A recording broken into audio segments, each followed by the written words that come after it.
afternoon, and welcome to the December 13th, 2023 City Council work session.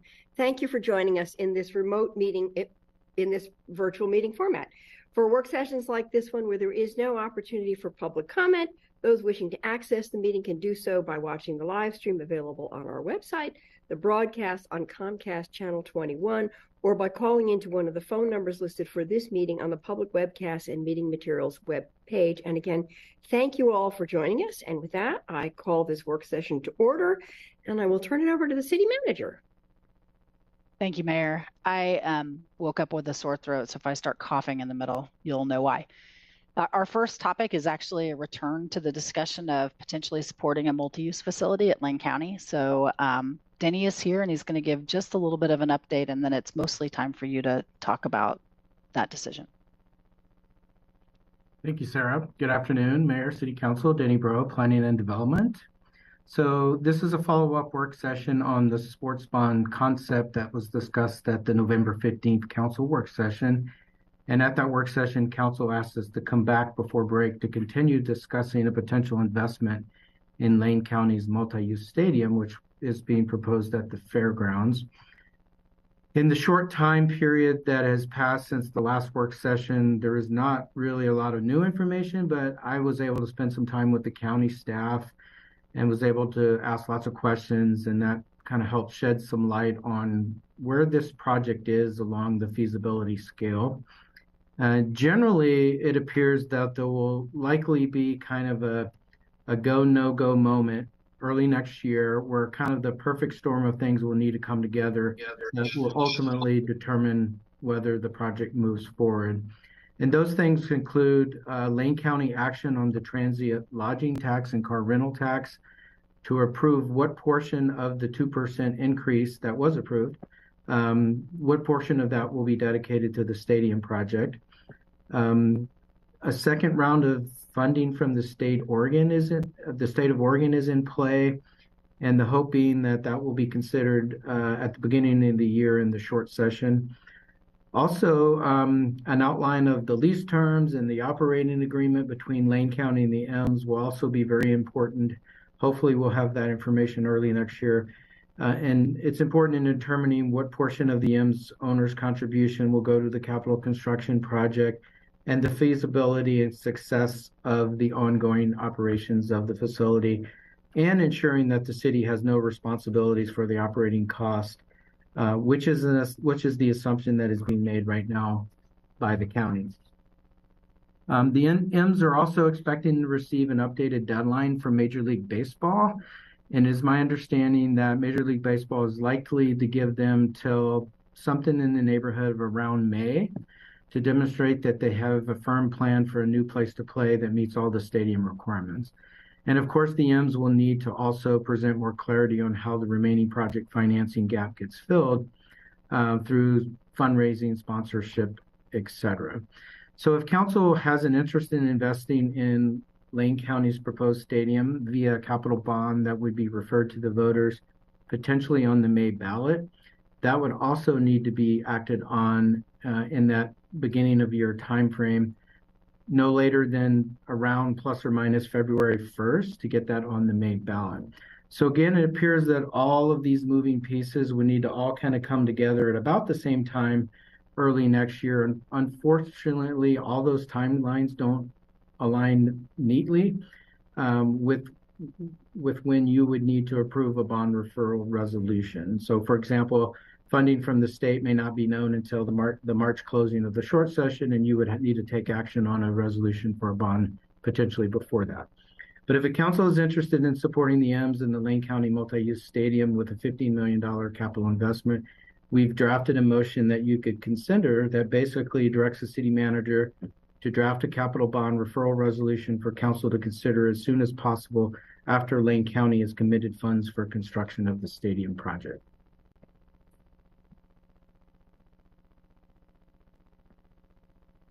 Are you done, Denny? I'm done. Thank you. Okay.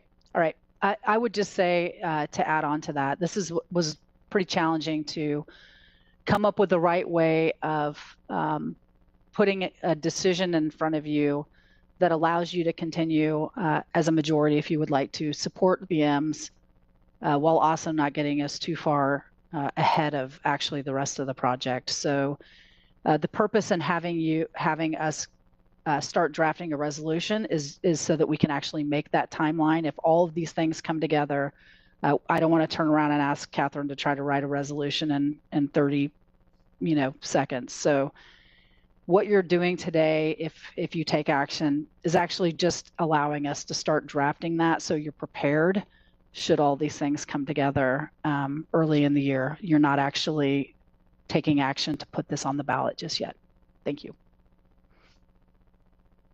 Okay. Thank you for that. Thanks for that update. And I see Randy already has his hand raised, so I'll turn it over to you, Randy. Thank you, Mayor. And I just want to confirm that if we were to refer this to the voters and if it were to pass, but then after that point, the project would come to a halt, we are under no obligation to exercise that bond, correct? Correct. And just, again, for the people listening in, we would not be able to use this funding for anything other than this purpose, correct? That would, if that is the intent, that's how the resolution will be crafted. Thank you. Just speaking from my observations, we have been watching for over a year now, communications coming in, both pro and con, for the stadium project, but my unit of measure says the pro have been overwhelmingly in favor of this. I personally I know that we have a lot of very important issues in front of us. I know we have a deficit that we're still trying to deal with, why I believe using general fund dollars would be inappropriate. But at the same time, I think we've received enough feedback. It's worthy of putting this in the voters' hands, letting them tell us what they want to do. One of the things that's really caught my attention as well, we receive communications constantly on a number of issues, many communications. So oftentimes when we have big issues before us, these communications come in the form of form letters. What has impressed me about the fans that are pushing for a level of support here is that most of these have not been form letters, even when they've been on forums. They've been written about personal experiences and what the Eugene Emeralds has meant to their families. And again, I think they've earned a right to at least be able to make the case to the voters and let the voters tell us what the appropriate actions are. And I think voters should be weighing in on money measures. Thank you. Okay, thank you. Other comments from other councilors?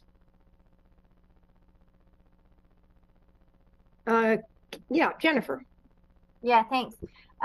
So looking at our options on here, my preference would be to go with option number 3, where we wait to see if this is even a feasible project. My concern has always been, why are we asking folks to increase their taxes for a project the county hasn't even committed to? It seems, and we don't even have operating agreements or anything like that. It seems very, I just can't even imagine why we're having this conversation when we don't have the information we need. We might get that information. It sounds like a lot of stuff is coming. So taking a pause and waiting seems like the best option to me. I guess number 4 is the one where we have someone draft the resolution, but we don't actually do anything. Is that right? Okay. It's not my preference, but that's I don't think this is the moment where we need to be putting something forward and making a decision. So I could also live with number 4 with the assumption that this doesn't mean we're doing it. It just means we're getting it ready in case we want to. But that's a lot of staff time for something that we might never do. So I don't know. That's kind of where I am, but I'm interested to hear what other people are thinking right now. Okay, thank you, Emily, and then Matt. Thank you. I pretty much agree with Jennifer. I had circled number 3 on my AIS. because we don't have enough information. But this also makes me realize that if it happens quickly and we do want to put the bond out there, we might not have time to really get it done. So how much time will it take you, Catherine, to write this, whether we need it or not?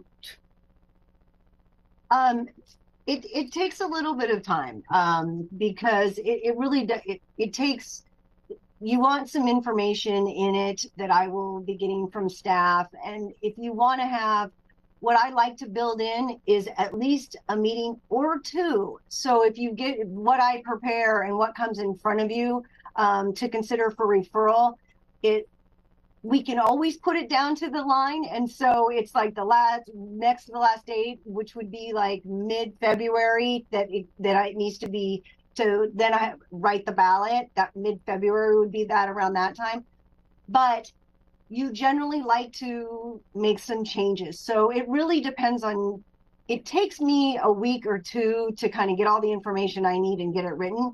But we like to try to build some time in, so you're not up against a wall in just taking action on the only thing that's in front of you as your option. So it's really has to do with your comfort level, as well as having some opportunity to say, actually, we would like this to be, since it is what goes to the voters, said a little bit differently. So for me to write it, give me a week or two, but really more time for you all.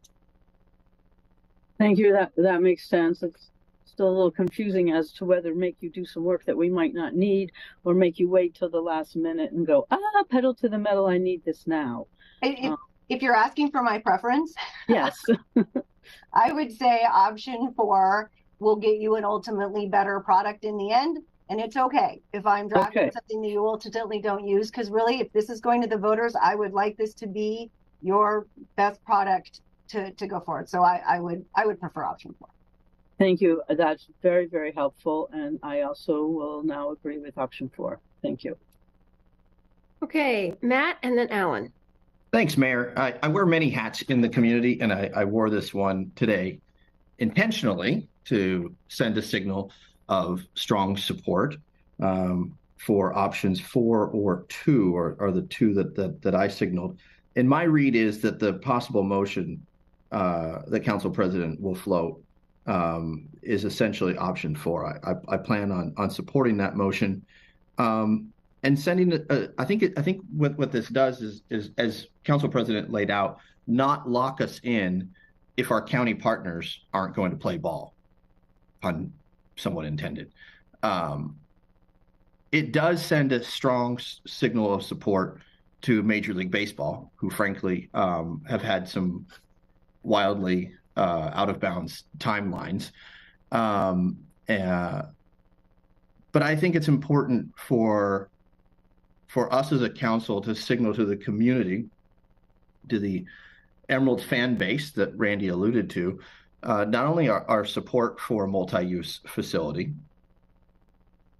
that goes well beyond baseball, but our council legislative and state and federal legislative priorities that we passed unanimously make really clear that we support keeping the Emeralds in Eugene.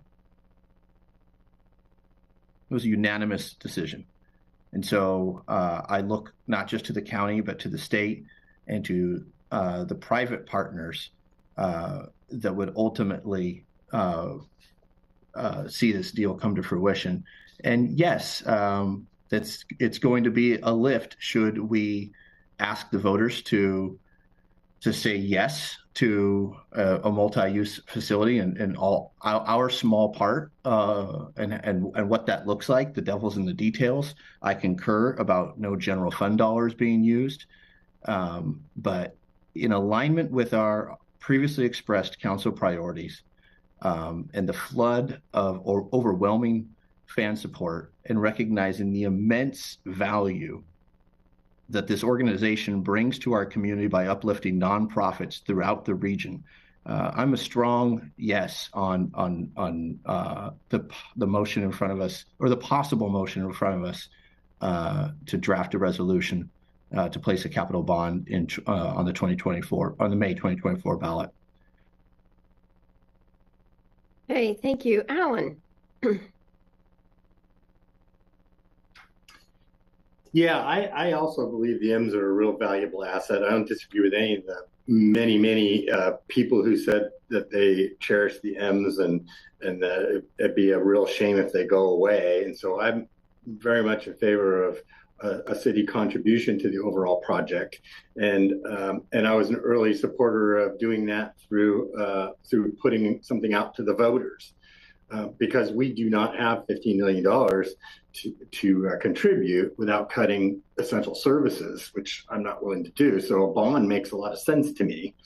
And I'm interested in signaling our support for this project and that we're ready to commit and support it if the project actually materializes and they have a plan to fund and move this thing forward. And so we wouldn't be the thing that's standing in the way. We're ready to pull the trigger on a ballot if all of these conditions are met. So in addition to the commitment of the TRT, I also would like to see, and I sent out as a potential amendment, maybe a friendly amendment, that in addition to just the TRT, I think you have to have a specific funding plan in place and that we need to see it.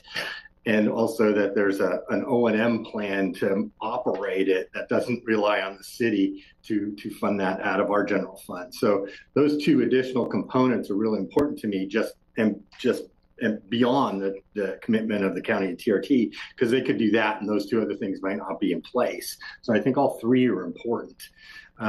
I think it would be a mistake to send something to the ballot if we're not going to move forward with the project. And so I think we should go with option 4, prepare something, be ready to pull the trigger if the conditions are met and put it on the ballot. But what those conditions are important. Basically, you have to have a plan to fund it, and you have to have the commitment of the county on the TRT, and there has to be some assurances that it's not going to fall back onto the city for any operating costs. To me, those are kind of the basic 3 things that are essential for us to say yes to this. And I desperately want to say yes to this because I think the M's are a historic and valuable asset to this community, and I'd love to see them stay here.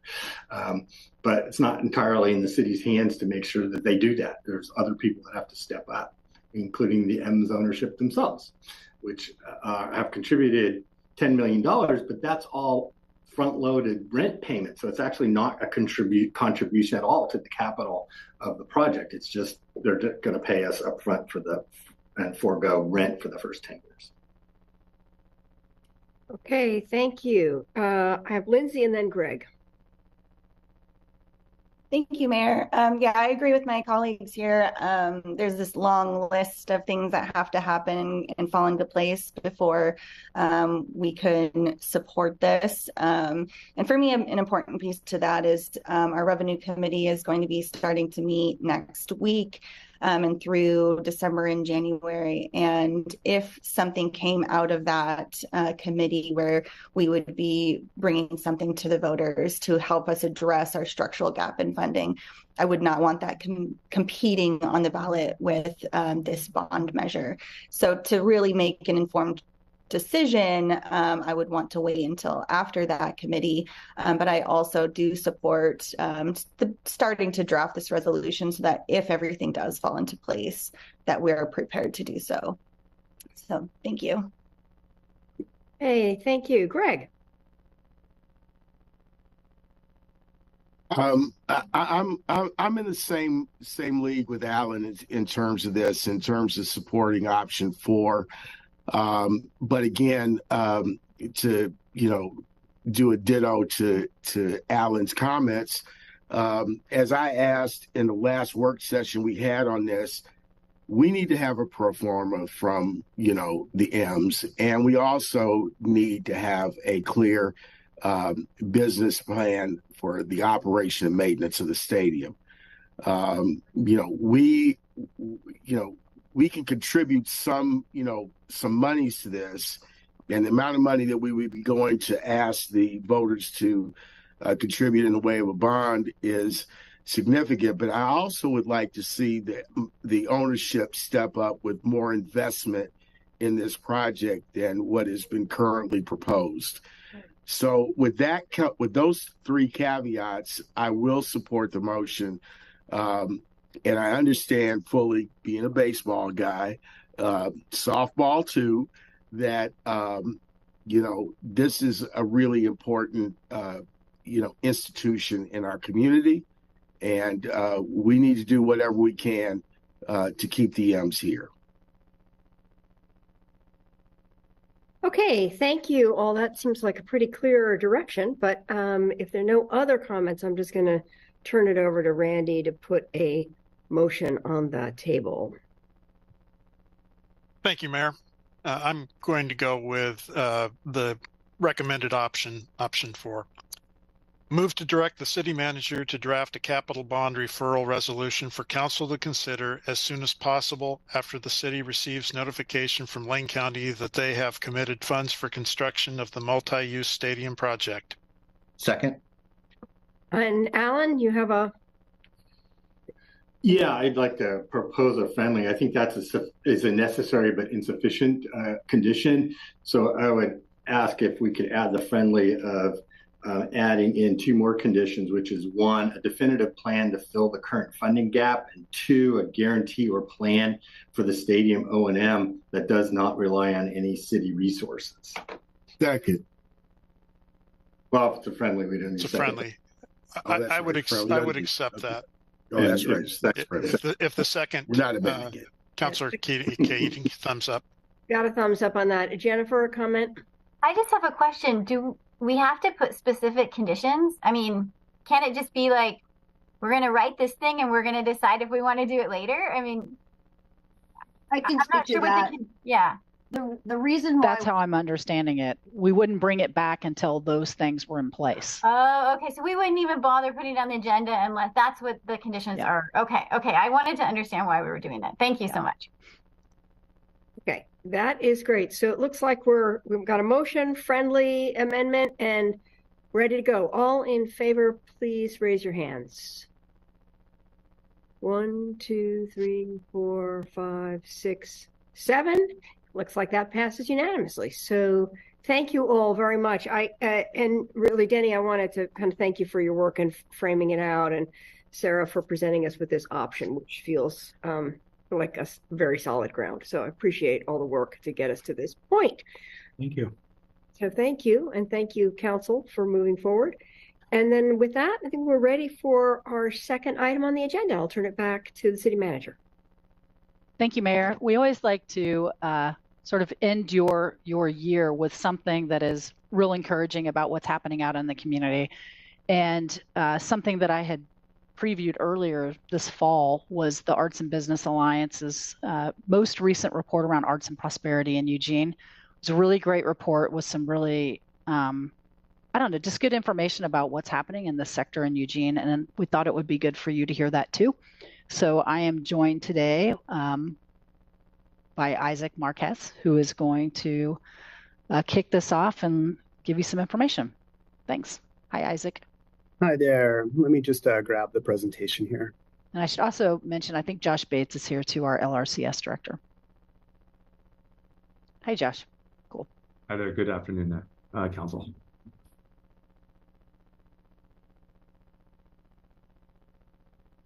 Looks like it's going to be the most colorful presentation of the year, so thank you for that. That's a good goal. Yeah. Thank you, City Manager, Mayor Venus, Council President Groves, and all of Council. Again, my name is Isaac Marquez, and I get to serve as the Cultural Services Director for Eugene. Before we get started, I just wanted to share some of what Cultural Services is responsible for.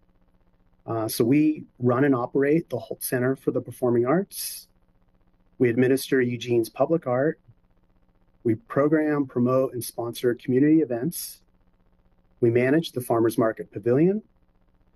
We fund and administer arts grants. And we contract out operations of the Cuthbert Amphitheater. Arts and Economic Prosperity 6 is a national study by Americans for the Arts. Americans for the Arts sets out to understand the economic and social impact of the nonprofit arts and culture sector. This happens to be the third time Eugene has participated in this study. Locally, it was led by the Arts and Business Alliance of Eugene, with support from Cultural Services and the Lane Arts Council.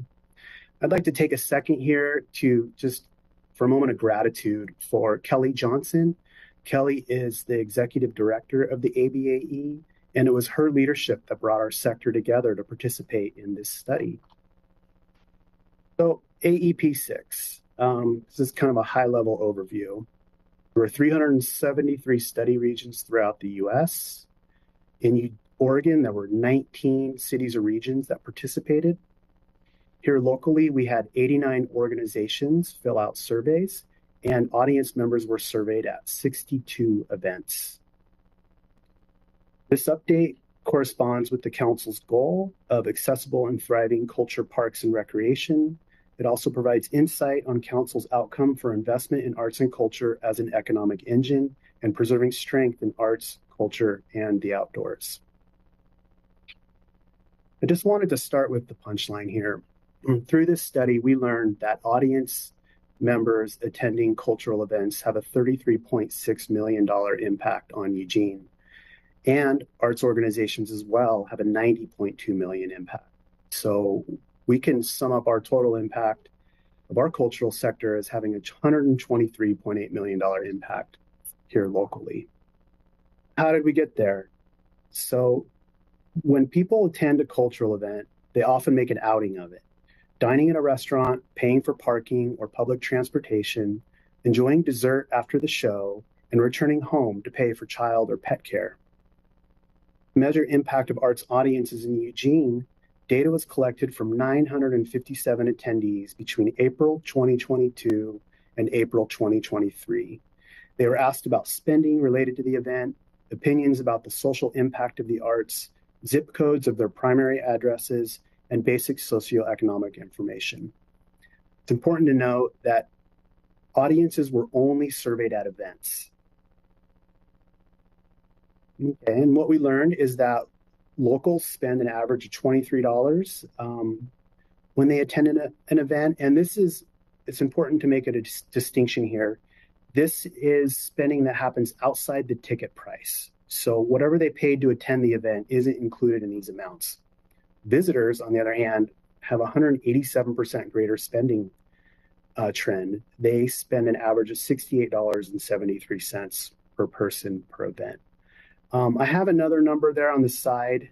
I want to use it as an example later. That is the mean.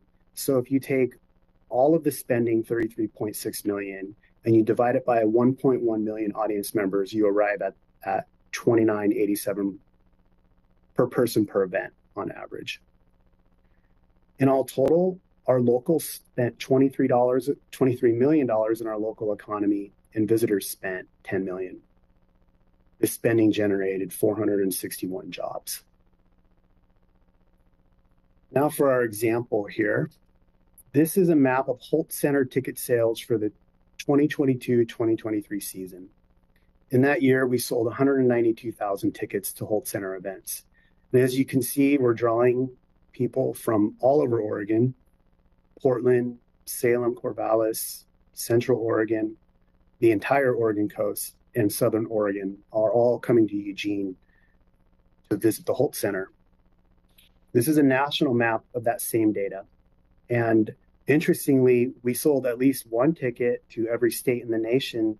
And coincidentally, it looks like every island in Hawaii bought a ticket to the Holt Center this season as well. This is where I wanted to provide an example. So if you take 192,000 patrons and you multiply it by the average spending per person per event, we know that Holt audiences spent approximately $5.8 million in Eugene's economy outside the price of their ticket during this season. Okay, moving on to the arts organizations themselves. These are the 89 organizations who participated in this study. They make up a very important part of the community fabric in Eugene. And this study was only open to nonprofit and government entities in the arts. For-profit entities like the McDonald Theater, the Broadway Cinema and Metro Art House, the Carr and Clark Gallery, they're not included because they're for-profit. And then we do have more than 89 nonprofit cultural institutions. Some of them just didn't have the bandwidth to get the study completed, so they're not represented here. So the findings in this section, they are based only on the data provided by the 89 organizations who participated. No estimates, no extrapolations have been made to account for non-participating groups. The study also emphasizes that cultural organizations are businesses. They employ people locally, purchase supplies and services from other nearby businesses, and they engage in the marketing and promotion of their cities. They're very active doing business, creating, presenting, exhibiting as a positive economic impact on our community. So how did we do? 89 organizations had $90.2 million in direct spending. They generated 2,250 jobs. They paid $24 million in taxes. And I wanted to include a data point on volunteers as well. So via this study, volunteers aren't counted as economic impact, but they do have a huge impact here locally. So 89 organizations reported 3,831 volunteers who gave 186,000 hours of their time. We can calculate that as being a value of $6 million. I think that the large volunteer pool that the cultural sector has really kind of is a testament to local engagement by our community in the arts. Okay, this is my all-in slide. So in a moment, I'm going to show you combined totals of the impact from arts audiences and arts organizations. But I also wanted to compare, how did Eugene stand up against, one, our cohort, and two, Salem, Oregon. Side note here is that our cohort had 63 other cities in it, and those were cities with populations between 100,000 and 249,000 people. So I just wanted to click through the data here so you can see for yourself how it all stacked up.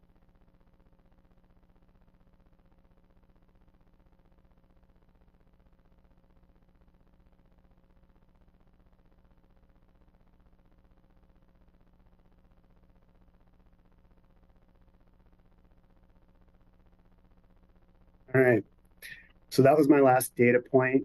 I think we can arguably say that Eugene is the heart of our region for arts and culture.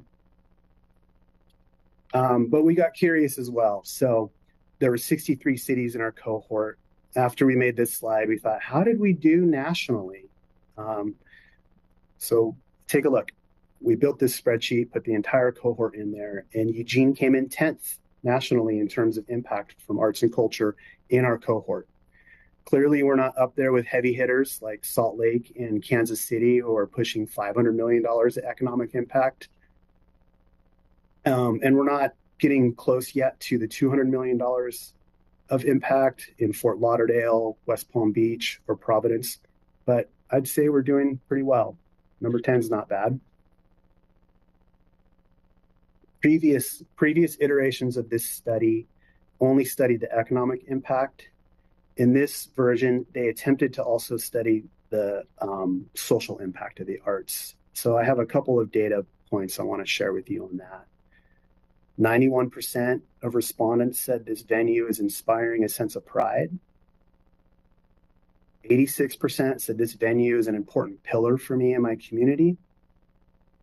90% said I'd feel a great sense of loss if this activity or venue were no longer available. And this is a great study because it's highly local.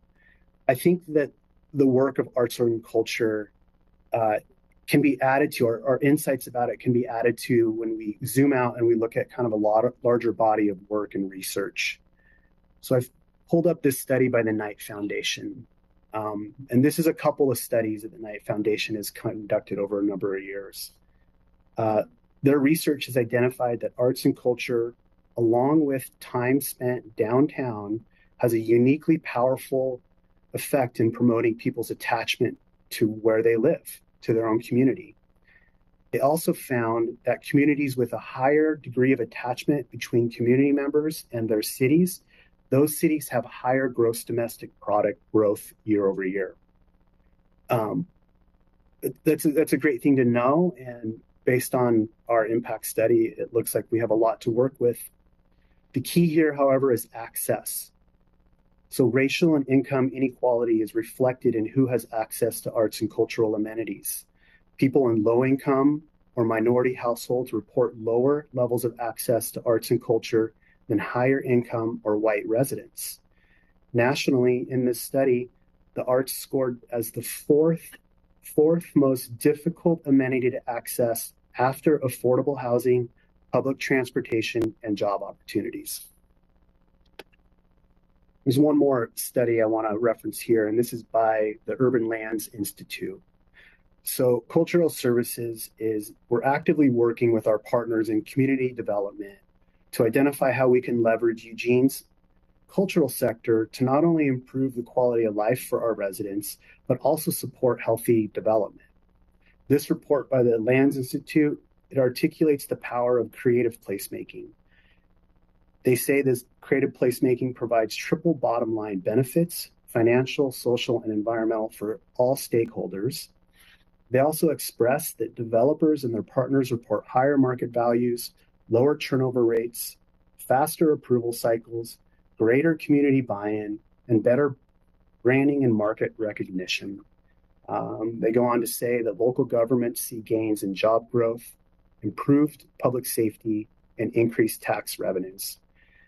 Those tax revenues pay for more resident services, and communities benefit from the cohesion and creative energy and aesthetics of a vibrant city.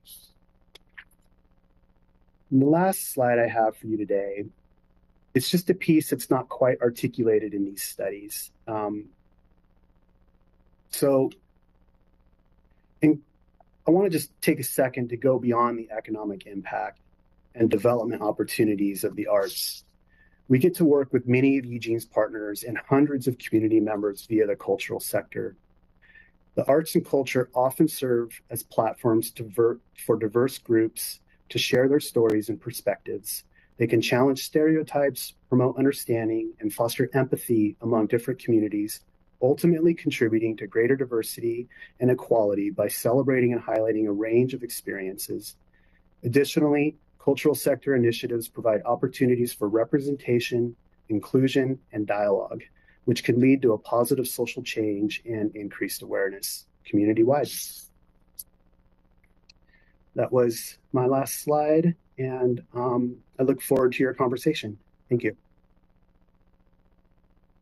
Oh, that's a wonderful presentation. Thank you so much, Isaac, for that. And appreciation to the Arts and Business Alliance for actually participating in this study and giving us this data, which is, it's so easy to overlook the economic impact of the arts. And I also think to understate what it means for a community in terms of sort of our sense of place and our sense that we belong here and that we gather together. So this is really, really, really great information. Alan and then Matt. You know, I often get asked why I live in Eugene. I could live anywhere. And I respond by saying it's the right size. The people are great. We have a tremendous sense of community. And our geography requires us to be economically self-sufficient. But because we're halfway between the San Francisco Bay Area and Portland, we get a lot of great arts and performers that come on the way north and stop in Eugene's, and that just supplements our local great arts and culture, 89 different organizations. So I think, you know, that's to me, and I think a lot of other people, is one of the reasons that we're here and we stay here, because it's so vibrant. Along with the university helps create a lot of that art and culture as well. So not a surprise to me at all that the arts and culture sector has tremendous value in terms of economic value and jobs, but also contributes to our quality of life. And it's so important to what Eugene is and who we are and why people are here. That it does get often overlooked, but it's just so critical. If we're gone tomorrow, there would be 20,000 people living here. So I think it's really important. So just to be clear, Isaac, the $30 number, that doesn't include all the for-profit venues and different things, correct? Correct. So if we added that in, it might even be higher, right? The total economic benefit would be a lot higher. Do you have an estimate of how much that for-profit part of the culture or arts and culture contributes? I do not, but you bring up a good point, and we can reach out to the Independent Venue Network because I know they carry metrics about the economic impact of live venues. Yeah, well, is the Cuthbert in that group or in the 89? Because it's the Cuthbert's in that group. They'd be in the Independent Venue Network, the for-profit. Yeah, so that's immense, or all of the shows that come to Matt Knight Arena or Autzen are in that group too. So it's just, I mean, probably I could imagine seeing a double. So the economic impact. So that'd be good to take a wag at that and get back to us on that. Be happy to follow up on that. Yep. Real quickly, in a meeting yesterday, one of our staff said, Eugene, small enough to bike across, but big enough for Broadway. I thought that was a great little tagline there. That's really good. You gotta steal that. Thanks.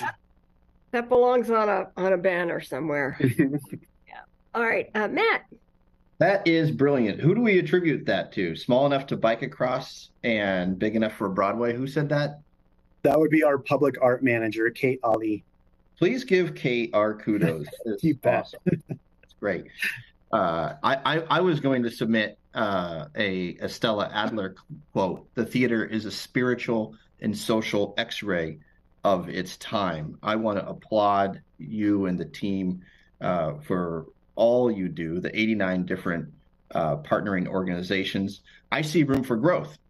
The LCC, Performing Arts Community, Shakespeare in the Park, VLT, OCT, just to name a few.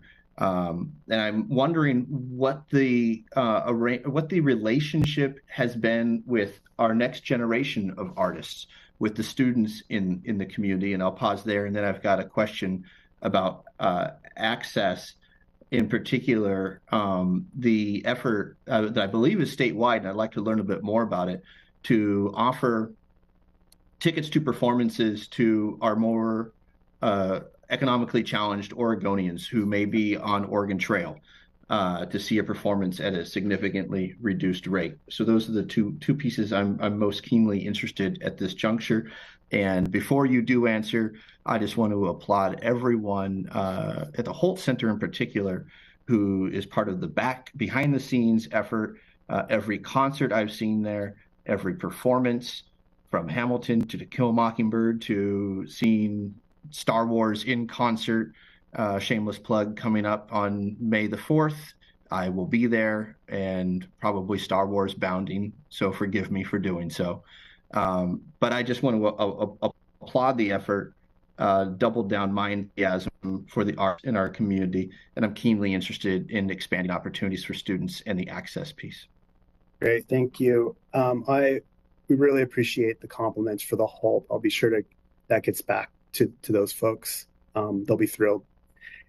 In terms of new art forms and opportunities for younger artists or college students, we do our best to try to create on-ramps into the industry. A couple of examples of that is for public artists, we have a mural program, a local mural program focused on local artists. And often a visual artist will need a chance. They'll need an opportunity to do a small project that kind of creates a case statement. Then they can move on to a bigger project. We have artists who have been part of it's called Urban Walls program for a while now, and we've watched them scale up each project. And now they have a portfolio. And with that portfolio, they can go out and start applying their work to other cities and opportunities. The other opportunity is through the Holt's 10 by 10 series. So in that series, we feature 10 artists for $10. So you could see 10 shows for $100. And part of that is for access to the community, to give them opportunities, low-cost opportunities to see high-quality performances. But also in that series, we tap emerging artists. So artists that haven't had as much opportunity, we try to get them a chance to be on stage, and then we market them so that they can be seen and just more visible. Their last question was about how do people access tickets to the Holt Center? We have 4 programs. One is called Arts for All. Anybody with an Oregon Trail or EBT card can show that card at the ticket office, and they can get 2 tickets for $5. There is a limit to the show types or the number of shows we put in that program, but that's one opportunity. Another opportunity is through group ticket subsidies these are for nonprofits focusing on youth development, social services, persons with disabilities, individuals with fixed incomes, and other groups who do not have regular opportunities to experience high quality performing arts. I don't want to take up all the time here. There's a couple other programs that we're running as well. One of the more interesting one is via a cultural pass. This is a partnership with the library where we put tickets to the Holt and to the Cuthbert in this cultural pass. And then anybody with a library card can come to the library and check out a ticket to a show. Did that answer your question? It did, and then some. Thank you, Isaac. I appreciate it. You're welcome. That was pretty, thank you for that line of questioning, Matt, because those were pretty interesting answers. And I learned a few things I didn't know about. So thank you. Randy. Thank you, Mayor, and thank you, Isaac. And I really have nothing to add. I think my colleagues did a very good job of summing everything up, but I was sitting here silent thinking, well, I don't want to send a signal that I'm ambivalent or at worst not supportive, because I agree with Councilor Zelenka. This is one of the reasons my wife and I enjoy living here in Eugene. And thank you for what you do. I guess if I have any comment, it would be, how do we market this even more? Thank you. Sounds like you need a seat on the Travel Lane County board, Randy. All right, Jennifer. Thank you. Yeah, I don't have a question, although I really appreciate Councilor Keating's question, and it was a very interesting answer. So I'm glad you took the time to really dive into the answer there. I just want to appreciate what our staff does in cultural services, arts and cultural services. I think one of the great opportunities in this area for government is to be able to go in and highlight those arts and cultural opportunities that aren't necessarily economically viable in other venues, right? Like there may not be quite the audience yet that they can attract enough people for the Holt Center. But we can do a program downtown and start to build that audience or give people that opportunity to see whatever that thing is that would normally not get a chance in many other communities. We're very lucky here to be able to have that. And I have noticed over the years that staff has taken those opportunities to highlight things that I didn't know even existed, and it has enriched all of us being able to have those opportunities. So thank you. Keep up the good work. I think that's where we can shine as a government. So thank you. Sorry, my mute button was stuck. Any other comments from other counselors? I also want to express my appreciation for this, and just, a comment, just thinking about some of the investments that this council has put forward, the investment in the Farmers Market Pavilion that has created an extraordinary venue that's accessible, affordable. A lot of those events are free. I mean, it's just been such an asset right in our downtown that, is really spectacular. And I think, when we think about what we learned at the Fan Festival in Oregon 22, also that just the capacity to build these incredible community gatherings that strengthen the community so much. So I'm really excited about what has happened and what the potential is for the future. And also I just have a huge amount of appreciation for how creative the staff is, thinking up new ways to do things. in all levels. I think the art that is in empty storefront windows is, it's fantastic. It makes such a difference to the community. Thinking about the 10 by 10, what a great idea. So the murals, all of it's really, really wonderful. And you think we've come through a pandemic, life is tough. We're facing a lot of tensions and challenges in the community, and yet we still have this sort of robust arts community that just keeps growing and giving people an opportunity to both kind of change their mood and change their perspective and get to learn something new. So I just really appreciate the work of that everyone does in the city to sort of keep that going, because it's the little piece of optimism that helps us all sort of power through all the other hard stuff. So with that, unless there are other questions, I think that's our final action for this year. And so I really want to thank everyone for all of the hard work you have done in 2023. It has not been an easy year. You've taken on a lot of tough issues, and I'm expecting that 2024 will be also present you with plenty of challenges. So I hope you all are able to enjoy some good downtime and a nice break, and eat plenty of cookies, and hang out with people you care about. And thank you all for the hard work you do. And I'll see you at the State of the City. We are.